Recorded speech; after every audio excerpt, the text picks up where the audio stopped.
दोस्तों, हिंदू शास्त्रों के अनुसार यमराज को मृत्यु का देवता माना जाता है।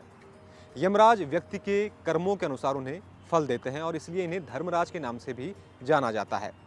लेकिन क्या आप जानते हैं कि एक बार एक श्राप के कारण यमराज को धरती पर एक दासी के पुत्र के रूप में जन्म लेना पड़ा था, वो भी महाभारत काल के दौरान। अगर आप सोच रहे हैं कि वो युधिष्ठिर थे तो नहीं, आप गलत हैं। यमराज को धरती पर क्यों जन्म लेना पड़ा, उनको क्या श्राप मिला था, आखिर वो क्यों दासी के पुत्र बने, इस बारे में आज हम आपको जानकारी देंगे। नमस्कार दोस्तों, मैं नवीन स्वागत करता हूं आप सभी का एनबीटी के धर्म कथाएं शो में।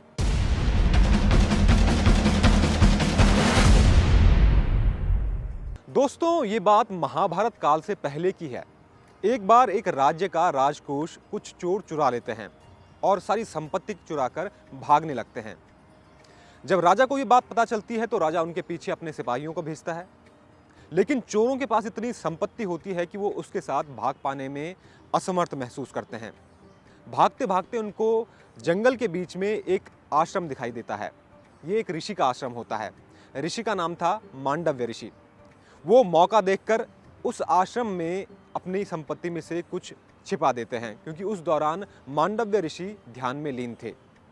इसके बाद सैनिक वहां पहुंचते हैं और आश्रम की छानबीन करते हैं और छानबीन में उन्हें राजकोष के आभूषणों में से कुछ मिल जाते हैं, जिसके बाद वो समझने लगते हैं कि मांडव्य ऋषि भी चोरों में से ही एक हैं और वो मांडव्य ऋषि को पकड़कर राजा के दरबार में ले आते हैं।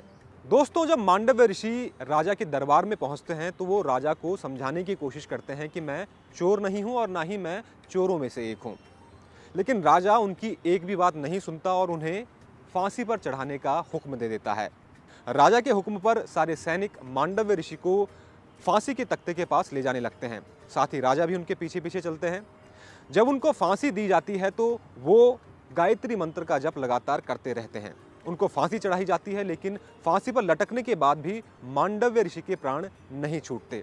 कई बार कोशिश की जाती है, लेकिन उसके बावजूद भी मांडव्य ऋषि मरते नहीं हैं, यानी कि उनको फांसी नहीं लगती।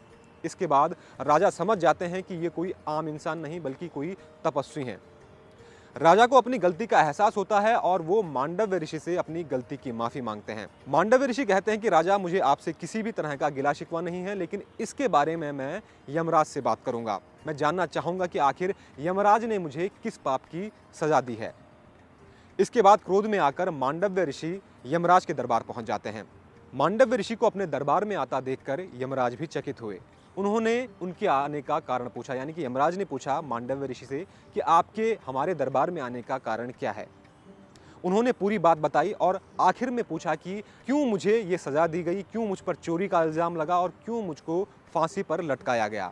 इस पर यमराज ने जवाब दिया कि आपने 3 वर्ष की आयु में एक तितली को कांटा चुभोया था और ये उसी की सजा थी। मांडव्य ऋषि को यमराज की ये बात सुनकर क्रोध आया और उन्होंने कहा कि आपकी ये बात शास्त्र सम्मत नहीं है। शास्त्रों में लिखा गया है कि जो पाप अनजाने में किया गया हो उसकी सजा आप स्वप्न में दे सकते हैं, यानी कि सपनों में दे सकते हैं, लेकिन आपने ये शास्त्र के अनुसार काम नहीं किया है। मैंने जब पाप किया था तो मेरी उम्र केवल 3 वर्ष थी और 3 वर्ष की आयु में कोई भी व्यक्ति नहीं जान सकता कि भला बुरा क्या है, सही गलत क्या है। आपने जो मुझे दंड दिया है वो शास्त्र के अनुसार नहीं है, इसलिए मैं आपको श्राप देता हूं कि आपको धरती लोक पर एक दासी के पुत्र के रूप में जन्म लेना पड़ेगा। दोस्तों, महाभारत काल के दौरान मांडव्य ऋषि का श्राप फलित हुआ और धर्मराज यानी कि यमराज को एक दासी की कोख से जन्म लेना पड़ा और इनको महाभारत काल के दौरान विदुर के नाम से जाना गया। जी हाँ दोस्तों, कौरवों और पांडवों के काका विदुर वो धर्मराज यानी कि यमराज के अवतार थे। उनकी नीतियों के बारे में आज भी चर्चा की जाती है। उनकी नीति को विदुर नीति के नाम से जाना जाता है और आज भी उनकी शिक्षाएं प्रासंगिक हैं। दोस्तों, इस कहानी से हमको 2 शिक्षाएं मिलती हैं।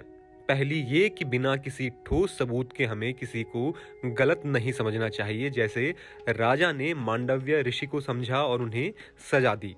और दूसरी कि अगर अनजाने में किसी से कोई भूल हो जाए तो उसे माफ कर देना चाहिए। दोस्तों, अब आप जान गए होंगे कि आखिर महाभारत काल के दौरान यमराज को क्यों दासी की कोख से जन्म लेना पड़ा था और जिन्होंने जन्म लिया था उनका नाम क्या था।